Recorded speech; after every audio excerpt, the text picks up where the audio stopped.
This is CBC Here and Now.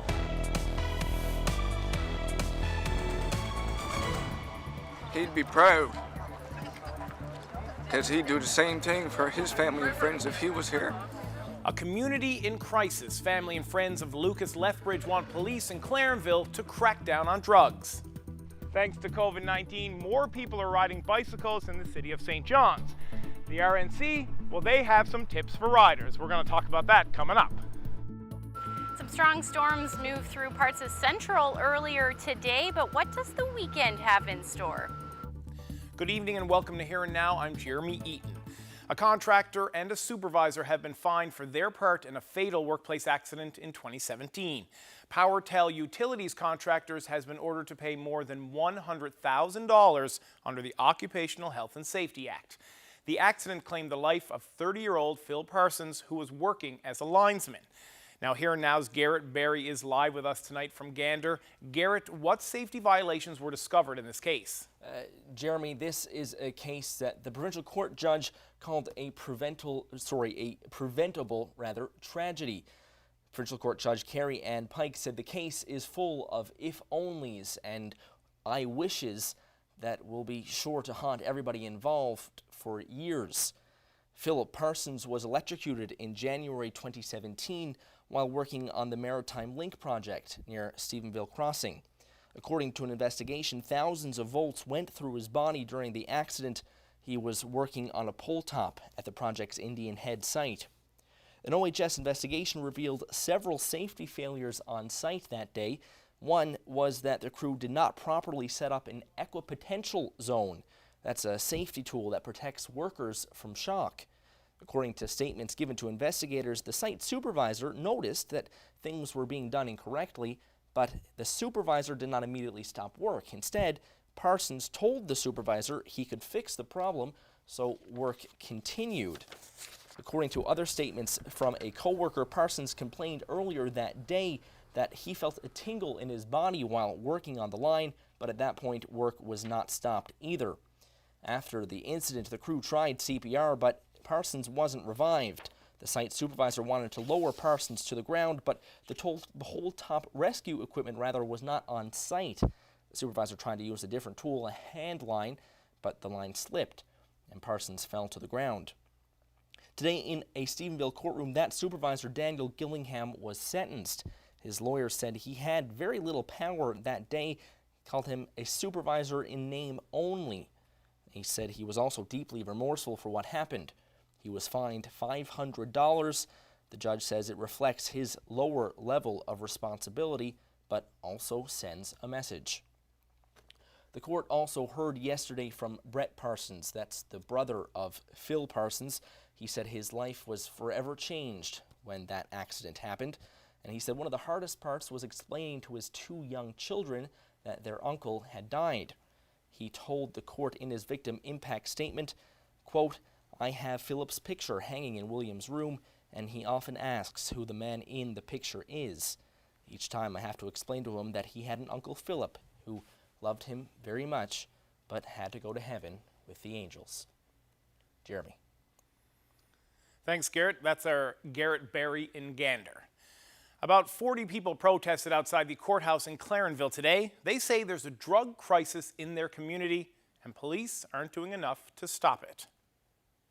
Jeff Butt lost his 19-year-old son Lucas in late April to a drug overdose. Butt says drug dealers in the community face little legal consequences. He says his son wasn't alone when he died, but that none of the people present called for help. Butt and his supporters are pushing police to crack down on those who supply drugs and anyone who doesn't intervene during an overdose. It's very difficult, but it's something that's got to be done. Me and my son spoke about it numerous times before his passing of the problem in this town. People that have died because of drugs, nobody ever held accountable for it, and now he's gone himself. They're too complacent when it comes to investigating deaths in people's homes related to drugs, and they're too complacent when it comes to drug investigations. There's not enough enforcement in this town, and it's time that they start enforcing. Lucas Lethbridge would have turned 20 years old in May. His dad says he was finishing up his diploma program at the Discovery Center and had dreams of joining the Navy.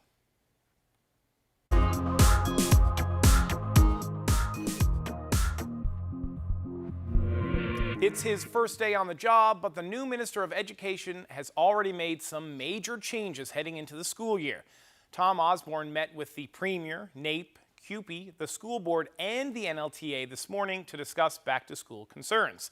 He tells CBC News he's committed to hiring more staff. We've got 70 substitute teachers that will be hired under contract, so they'll be full-time, assigned to schools. Substitute teachers went through a very difficult time with the early closure of schools due to COVID. So this provides a great level of security for them and surety that they know they're going to work, they know what school they're assigned to. As well, we're increasing the custodians' hours for custodial work from 5 hours a day to 7 hours a day and hiring additional custodians. Now you can see more of Zach Gowdy's conversation with the new education minister ahead on the program. Now to a story about a former education minister who's suing for damages. Dale Kirby says he's the victim of malicious complaints and an unfair investigation. It all started in 2018 when the former MHA was removed from cabinet and caucus after 2 colleagues accused him of mistreatment. Here and Now's Mark Quinn has this update. Dale Kirby claims MHA Pam Parsons and former MHA Colin Holloway were acting maliciously when they alleged Kirby bullied them. Of harassment, intimidation, and bullying. A statement of claim filed in court says complaints made by Parsons and Holloway were baseless, without merit, and intended to harm Kirby and his reputation.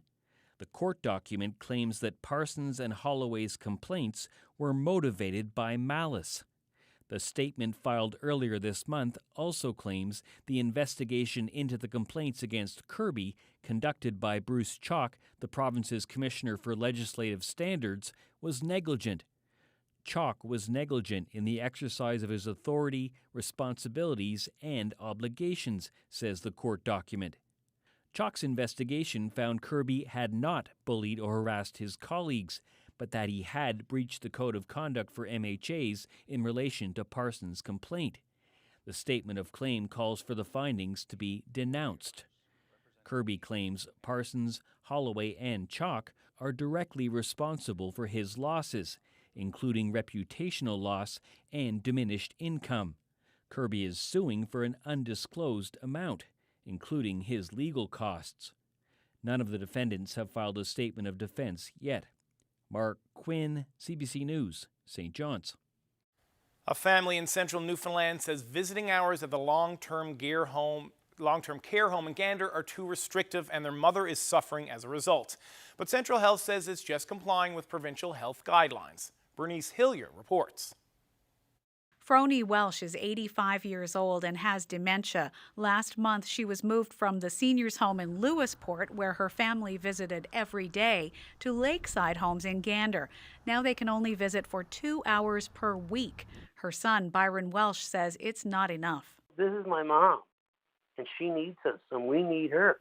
Craig Davis is with Central Health, which runs Lakeside Homes. He says Lakeside followed provincial health guidelines when it set visiting hours, but acknowledges other homes do things differently. With 102 residents, Davis says Lakeside can't handle more visits during the pandemic. All our visitors have to be screened before they enter the building, and then we also have to do additional cleaning after the visitors leave before another visit occurs. Byron Welsh is calling on government to set more reasonable guidelines and to make them consistent across all its facilities. Bernice Hillier, CBC News, Corner Brook. In a statement, Central Health says it's working with the family to set up a visitation schedule that works for them. The health authority says it works with families on a case-by-case basis if they can't make standard visiting hours. The new federal Minister of Intergovernmental Affairs is in St. John's. Dominic LeBlanc met with Premier Andrew Furey earlier today. They talked about Newfoundland and Labrador's economic challenges, including the oil and gas sector and rate mitigation for Muskrat Falls. We're not talking about bailouts. We're talking about the country recognizing the unique fiscal circumstance of Newfoundland and Labrador. It is a unique fiscal circumstance. There are demographic pressures that are different than other parts of the country. We have a dynamic, articulate, aggressive, effective new premier in Newfoundland and Labrador. So our government is very excited about working collaboratively with him. And yes, big ideas, big, bold ideas are what should inspire the relationship between our two governments.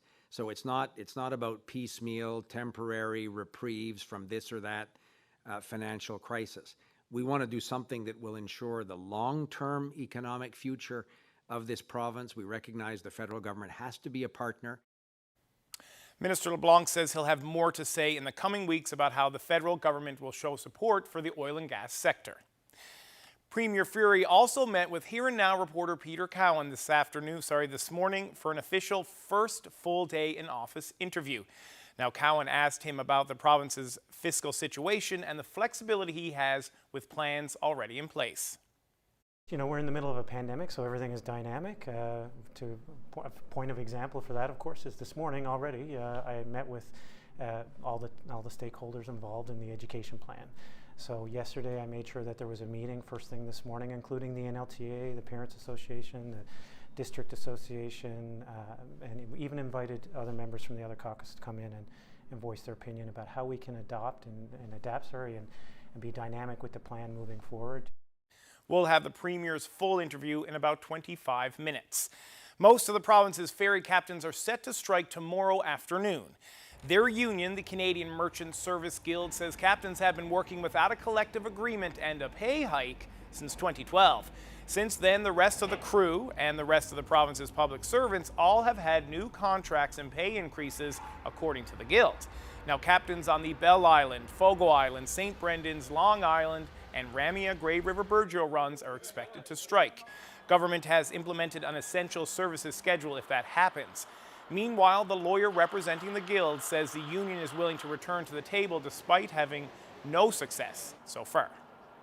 The difficulty is there must be some movement on the employer side from the position that the Guild members will have to take less wage increases than everyone else in the public service, including the employees they supervise. And so far we haven't seen that. And so until that point comes, there's not a lot of point in returning to the table. The province says negotiations with the union have been stalled for the past number of years as different issues work their way through the Labour Relations Board and court. The RNC is investigating a home invasion near Bannerman Street in St. John's. According to a homeowner, a man broke into the home and showed a weapon before stealing a black Nissan Rogue from the driveway. Police released the photo of the suspect today, but say the break-and-enter happened around 12:30 on the morning of July 28th. The SUV was recovered nearby on Cochrane Street later that same day. The RNC say the suspect is 5'10" and was wearing a gray sweater with black pants and a black hat at the time. They ask anyone with information to contact police or Crime Stoppers. The trial continued today for a principal accused of assaulting 4 children in Conception Bay South. A guidance counselor describes Robin McGraw as being excessively angry with students. Ryan Cook has the latest. Yet another student with disabilities is said to have been screamed at and assaulted by Robin McGraw at a primary school in CBS. This time it's the school's guidance counselor that says she saw McGraw get aggressive with a little boy. McGraw is said to have taken the boy into his office for a very minor offense. The witness says McGraw pinched the child's ear and the boy looked at her for help.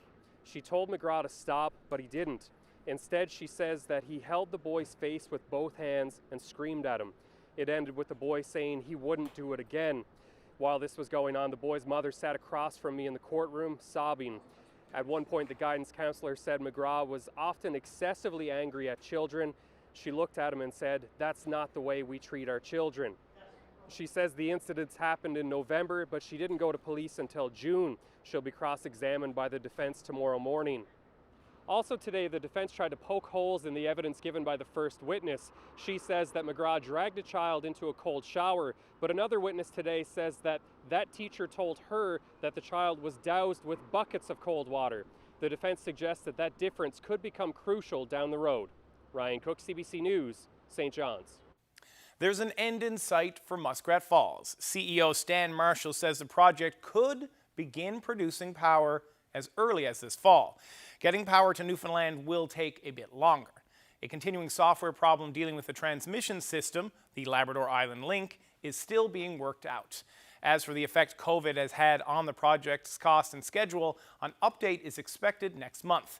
To date, the project carries a $11.5 billion price tag. The federal government announced new measures this afternoon intended to support Canadians through the COVID-19 crisis. It includes an extension of the Canadian Emergency Response Benefit, better known as CERB.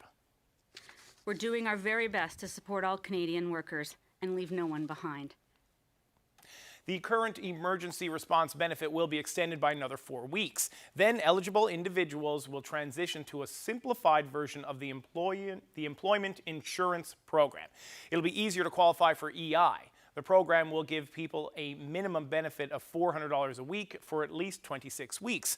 Now, the cost of the new benefits plan is expected to be about $37 billion. During the COVID-19 pandemic, bike sales rose all across the province, and that means that there are more cyclists on the streets of St. John's, and that prompted the RNC here in the capital city to put up a Facebook post. Now, Constable Walsh is here. Why did you want to put up the Facebook post, and what was in it?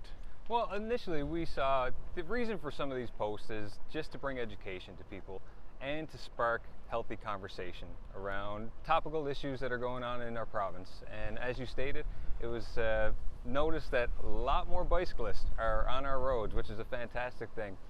I myself am a bicyclist as well, and we enjoy hitting the roads, but we want to do it safely. So we wanted to encourage people to be aware of the rules and regulations on the road as they pertain to bikes and vehicles, everything on our highways. So what do new cyclists, or I guess all cyclists, bicyclists need to know when they're out riding on the streets of St. John's?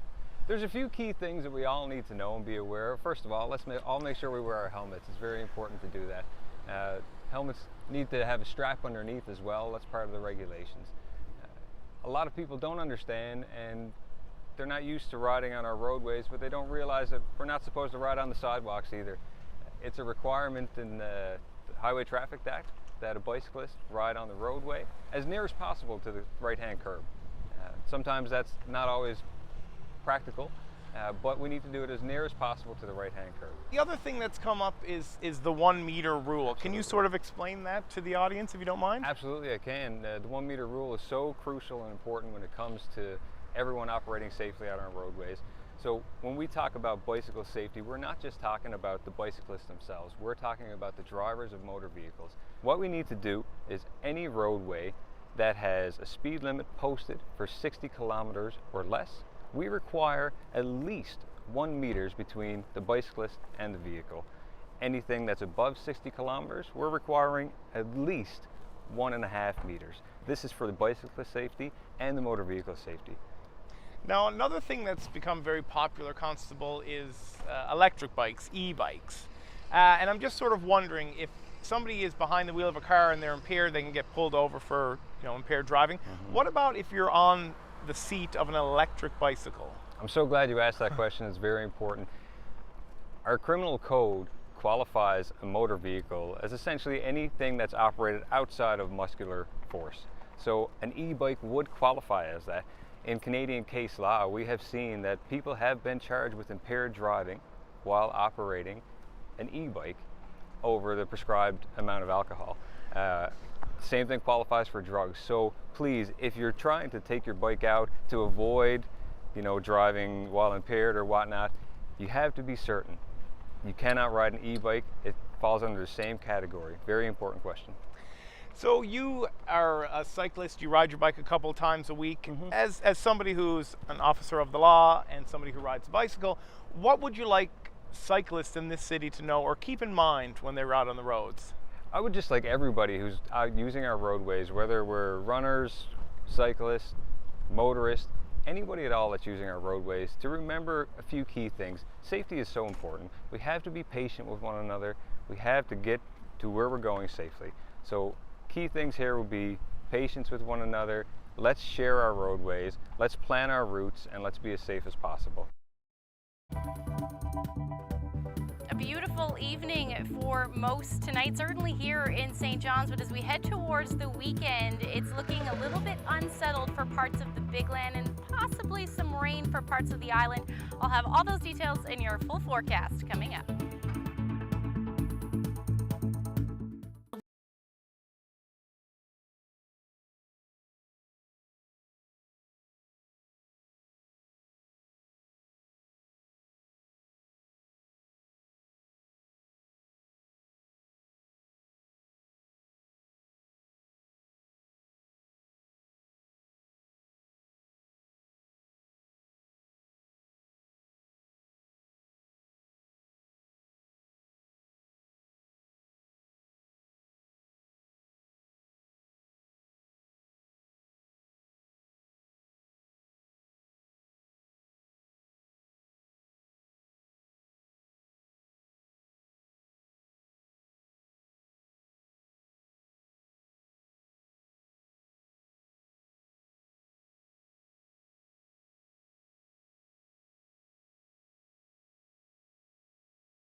Well, the new school year is just weeks away, and the province's new Minister of Education has a lot of homework to do. We are at Confederation Building with Tom Osborne. Mr. Osborne, you are taking over this job at an interesting time. Only days ago, the Newfoundland and Labrador English School District released its back-to-school plan.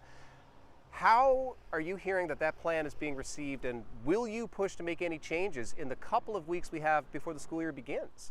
Well, I mean, we really hit the ground running this morning. Premier Fiore arranged a meeting for 8:15 this morning with NAPE, the NLTA, CUPE, the school district, as well as other stakeholders. One of the things that came out of that meeting was the fact that we've got 70 substitute teachers that will be hired under contract, so they'll be full-time, assigned to schools. Substitute teachers went through a very difficult time with the early closure of schools due to COVID.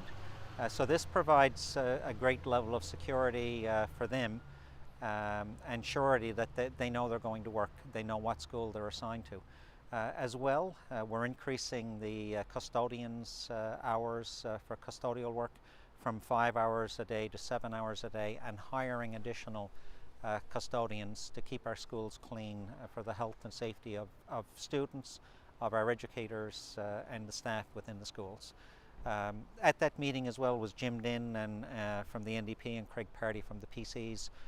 Stemming from that meeting that was arranged by the Premier, we're putting together an all-party committee.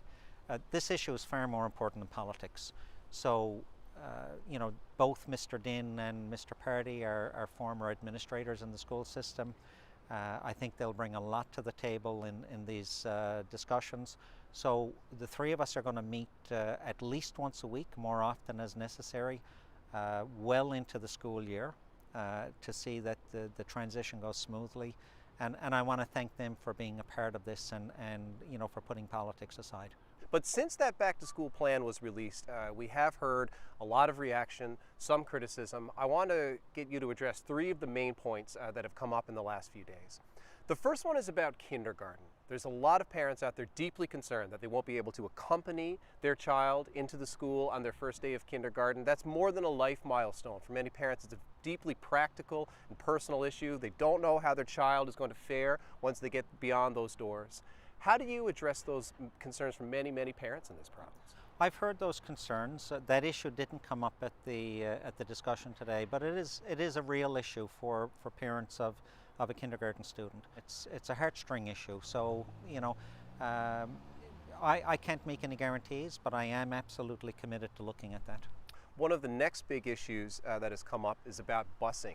Just yesterday, the province's Child and Youth Advocate was flagging this. More than 6,000 students who would normally be able to rely on the bus will have to find other means of transportation. What do you say to those parents whose children are being left off of the bus system this year?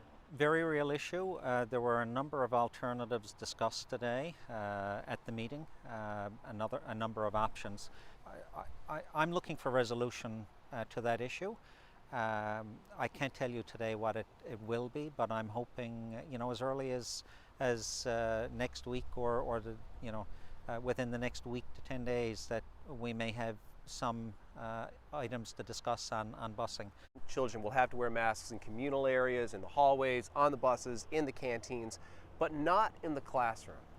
A lot of people have said, in effect, that if you have to wear a mask in a convenience store, why does a child not have to wear a mask in a classroom? How do you answer that question? Well, that issue was discussed today as well, and I know the Chief Medical Officer of Health, Dr. Fitzgerald, had, you know, based on conversations she's had with Chief Medical Officers of Health across the country, the federal, provincial and territorial discussions and other medical professionals, based on the evidence and the information that they have, she's made the recommendation that, you know, the cohort within a classroom, you know, within the communal areas, you're dealing with many students. Once you're in the classroom, you're dealing with you know, one set body of students every day. So she feels that it's safe to not use masks within the classroom. However, I've committed to look into the issue further.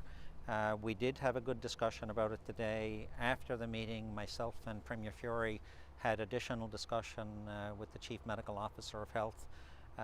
You know, we have a great deal of confidence and trust in the Chief Medical Officer of Health. All you need to do is look at how she's brought us through the pandemic. You know, so her reputation speaks for itself. But it is a discussion that we're going to have further dialogue on. Well, sir, this is an issue that affects us all. So on your first day on the job, I'll say good luck to you. My pleasure. Thank you. This weather update is brought to you by Newfoundland and Labrador Tourism. This year, it's Stay Home Year, the year to rediscover home.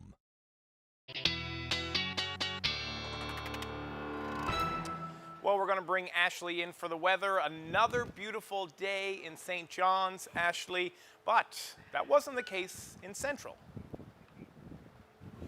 No, we saw some strong storms develop earlier today. We saw them on the west coast first and then head towards central into the afternoon. And some of the cells, particularly near Grand Falls, Windsor, we actually saw some hail. Take a look at this video sent to us on Twitter by Corey. And he took this video earlier this afternoon in Grand Falls, Windsor. And that storm actually headed towards Norris Arm North, and that saw lots of hail there as well. So certainly a busy afternoon weather-wise across central. Those storms have now pretty much moved offshore. We're still seeing the potential for some showers as we head through the night tonight, but overall the severe thunderstorm watches that were in place have ended, and the temperatures were pretty lovely this afternoon. However, when we did see those storms roll through, they dropped quite dramatically. Gander saw temperature drop to about 18 this afternoon, but they've rebounded quite nicely, sitting around 20 degrees. Otherwise, that's where we're sitting for most areas, anywhere from 17 to 23 degrees, and then we've got those cooler temperatures up through Labrador, again, Nain, only sitting around 9 degrees right now. As we head through the night tonight, there's the future tracker. Anything that does develop this evening will probably just be showers, but overall things should improve through the evening. Eastern areas looking at a gorgeous night tonight, and then along the west and south coast we could see some lingering showers, as well as Labrador, just as that area of low pressure that I've been talking about for the last couple of days continues to affect the weather. And overnight tonight, temperatures will be fairly beautiful, anywhere from 11 to 16 degrees in Port aux Basques, but the winds are going to stay up. So we're looking at gusts anywhere from 20 to 40 kilometers per hour, and then hovering around the single digits for Nain tonight, and then again staying unsettled. So we're looking at the potential for showers for most of the big land. And then heading through tomorrow, again, that area of low pressure still very much in place, looking at scattered showers for the west, and then more steady showers towards the interior and the coast. Might even hear a few rumbles of thunder along southeastern portions of the big land. Otherwise, we'll see increasing cloud across the island tomorrow into the afternoon, and then some showers will move from southwest to northeast across the island into the evening hours, certainly and overnight as you head further east, and then some clearing skies in behind that. So it will be a generally unsettled day again tomorrow, 20 to 23 degrees, so another beautiful day, but those winds are going to stay up again. So 40 to 60 kilometers per hour, generally out of the west, southwest through the day, and then up through the big land. You're looking at temperatures still sitting in the teens, so cool again, 15 degrees for Cartwright and 13 for Lab City as your afternoon high. Now into Saturday, the first half of Saturday, as those showers continue, they'll move offshore for the eastern areas and probably see some clearing in behind that. However, it will stay unsettled up through Labrador, generally looking at that potential for showers for most of the weekend, and even the northern peninsula as we head into Sunday is when we'll see that potential for some showers again through the day. So temperatures will be again hovering in the 20-degree mark, right around seasonal. We'll hang on to these temperatures for a little while, and then low teens for Happy Valley Goose Bay, sitting around 14 degrees on Saturday. As we head into Sunday, temperatures recover a little bit, might see a little bit of sunshine through the interior. However, those showers will stick around for the northern peninsula, and it looks like a lovely day for most. Maybe a few afternoon showers through central is possible as well. Heading through the beginning of next week, again, we hang on to these nice temperatures, 19, 21 degrees. However, things will be a little bit more unsettled as we start off the week for St. John's and eastern Newfoundland. Same thing for both central and the west. Temperatures hovering around 18, 20 degrees. Overnight lows still in those double digits as we get into next week.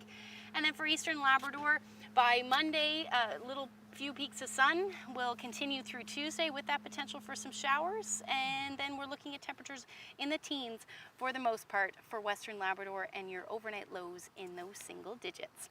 So I mentioned the storms that rolled through the western area of the island this morning. This is it. Look at Norris Point. Gorgeous shot there of a rainbow and those storm clouds behind there. All the way across the sky, that's right. Thank you so much for sharing that photo with us, and if you have any weather photos to share with us, send them to nlphotos@cbc.ca. Thank you, Ashley. You're welcome.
Welcome back to Here and Now. Andrew Furey's first full day as Premier kicked off with a meeting on education. So, how is he going to execute on promises like $25 a day childcare with the finances in such rough shape? Here and Now's Peter Cowan met with him up on the 8th floor of Confederation Building. Premier Furey, thanks for joining me. Thanks so much, Peter. When Premier Ball took office and he got the same sort of briefings you've been getting over the last couple of weeks, he faced unpleasant surprises. Specifically, the financial situation was a lot worse than he was expecting. You've now had all these briefings. Have you had any unpleasant or unexpected surprises? I mean, I think when you take on a job like this, there's always some surprises coming from the outside, coming in and seeing. We all have our opinions on the outside, but when you get to see what's laid out in front of you by the great public service here, then surprise may be a strong word, but there's new intelligence that you have to use to base your decisions moving forward.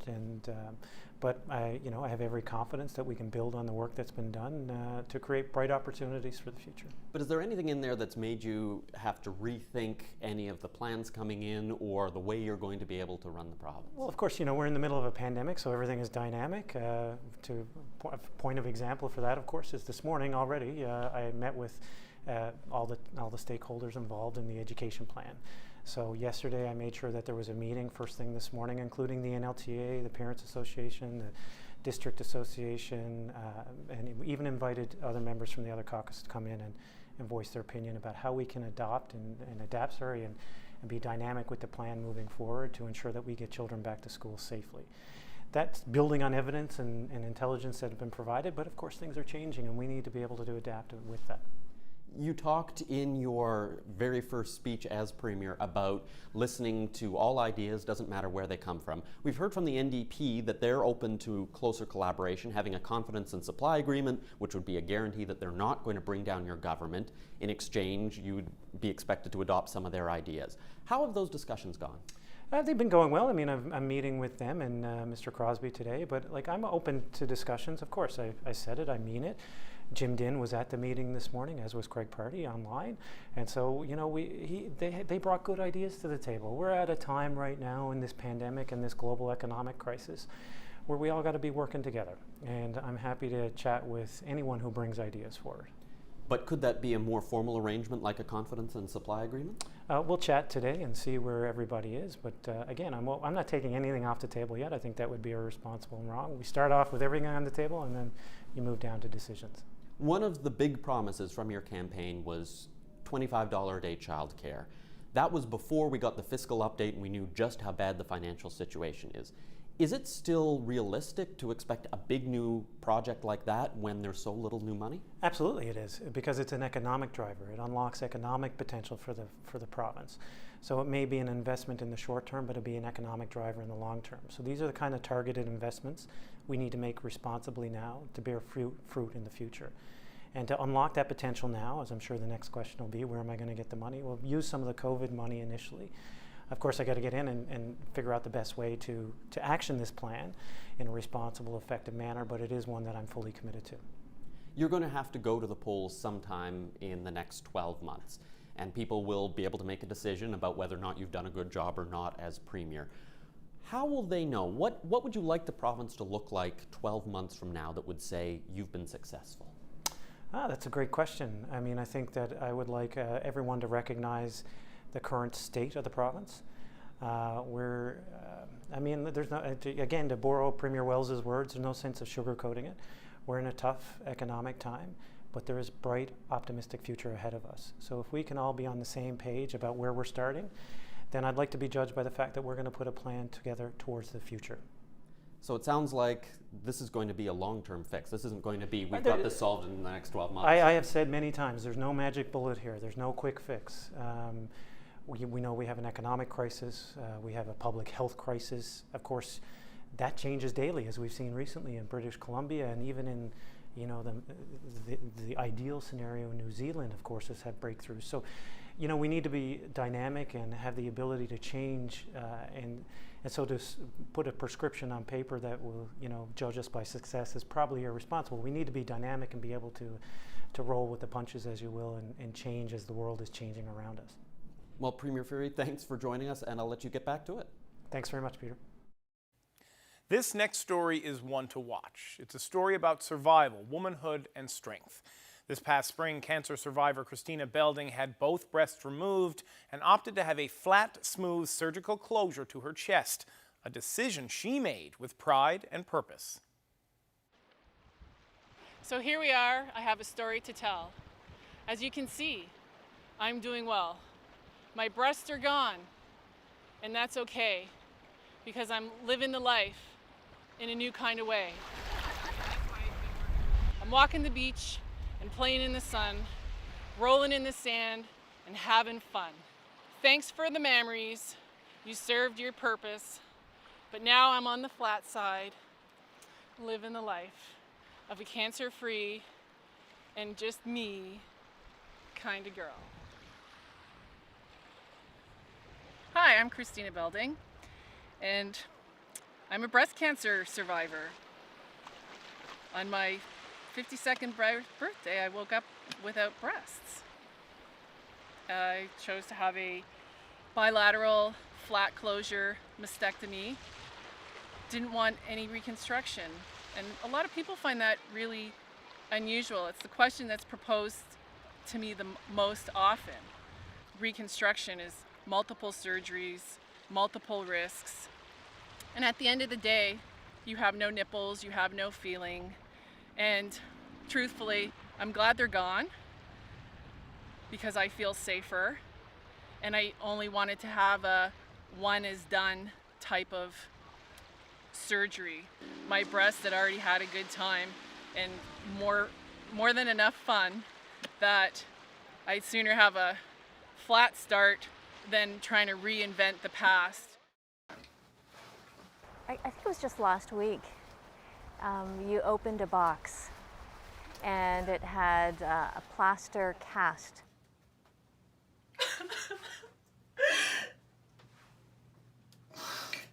I had them cast in silicone, so they're the real deal. My mole, it had every detail of my nipple, and I wanted them to live on. And they were full of cancer, so this is where they need to be. I found my lump on a self-examination, and it's really important not to ignore things. And you know, I know it might be scary and overwhelming, but what is more scary and overwhelming is that you potentially end your life by ignoring health conditions. I think there's a social component to, that's why people ask, are you going to have reconstruction? Or you would feel better, you would feel more feminine. Well, you know, one surgery is enough. And I will say, like, the question of people always asking me if I'm going to have reconstruction is kind of annoying. Like, they don't ask, hey, was it scary having cancer? Are you worried you're going to die? The thing with breast cancer is like, hey, what about boobs? Are you going to have reconstruction? Like I said, my table dancing days are over. Ready? Yeah, let's go. Awesome. I can't wait to hit the water. Yeah. You're braver than me. What reaction are you getting from folks who are saying, hey, she's topless? I've had mainly people who had breast cancer has touched their lives in a certain way. Specifically, I had one gentleman come up to me. He'd see me walk down the beach, and then passing back, you know, he waved at me and stopped me and thought I was so brave for walking around, and that his wife had died from breast cancer, and he had said he had wished that she had possibly been more aggressive and had a mastectomy. Oh, okay. Yeah, it's kind of cool. The impression that I get is that it makes people think that that life goes on and that you need to live and you need to embrace each day as it happens. And I know I've seen many young children have noticed me without my top on, and I hope that they've had a conversation at home. But it doesn't need to be scary, and it shouldn't, having breasts shouldn't, or not have, breasts don't define who you are as a woman. I mean, that's the end of the story here. They just don't define me.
After spending 10 years in Peru, when COVID-19 hit, Jeff Govro knew he needed to get home.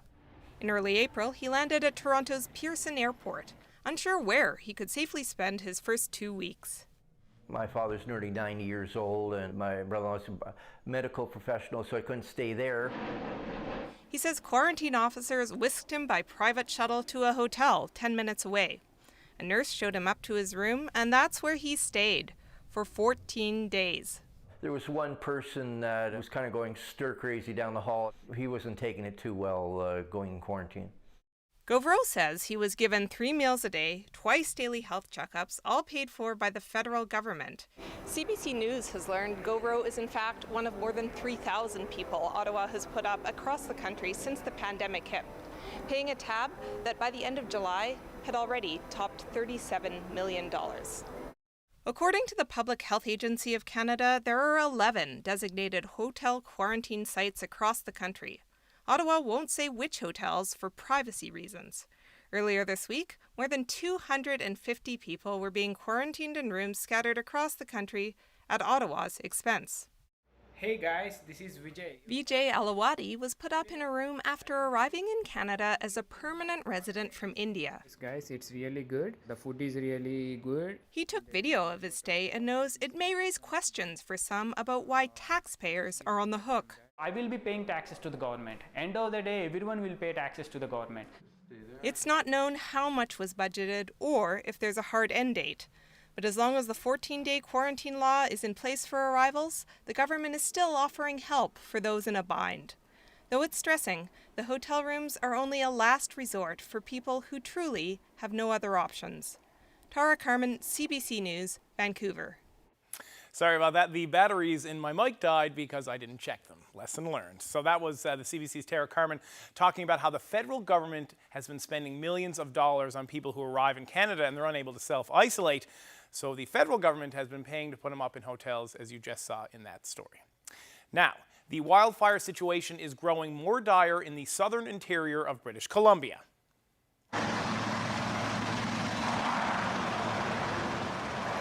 Hot weather, gusting winds, and rugged terrain are all hampering efforts to get a major fire near Penticton under control. In the past 24 hours, the Christie Mountain Fire has grown significantly to 2,000 hectares in size. Now that's despite dozens of firefighters working around the clock. At least one house has been destroyed, hundreds of people have been forced to leave their homes, and thousands more are being told they should get ready to get out. Now, there are 2 other fires in the BC interior that have also grown inside, triggering more evacuation orders and alerts. In the past week, more than 150 fires have flared up in the province, many caused by lightning strikes. And now to international news. A prominent Iraqi doctor who organized women's marches in her home country has become the latest victim in a wave of attacks on political and civil rights activists.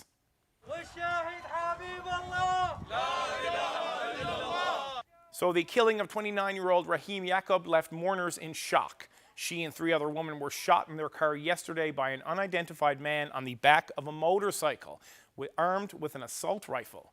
One of the other victims also died. Human rights critics say local authorities have failed to investigate such cases. An Iranian state news agency accused Yaqub of working for the U.S. against Iranian interests in Iraq.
well, it's time to bring Ashley back.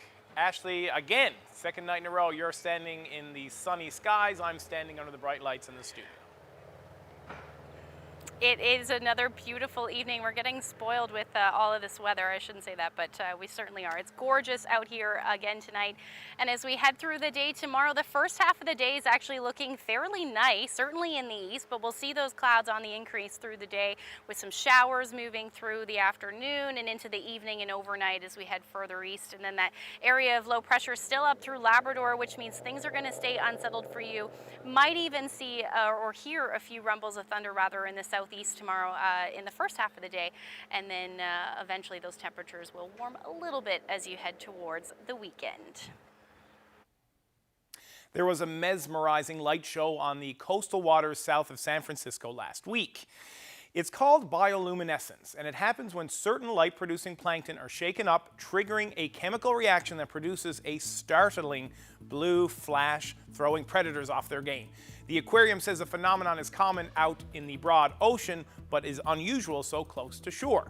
Now, researchers say over 75% of the species discovered in deep waters near Montenegro Bay have the ability to grow. Thanks for spending part of your evening with us here on Here and Now. I'm Jeremy Eaton. I'm going to be back tomorrow for Friday, and we'll probably try to have a little bit of fun then too. So have a good one. Take care.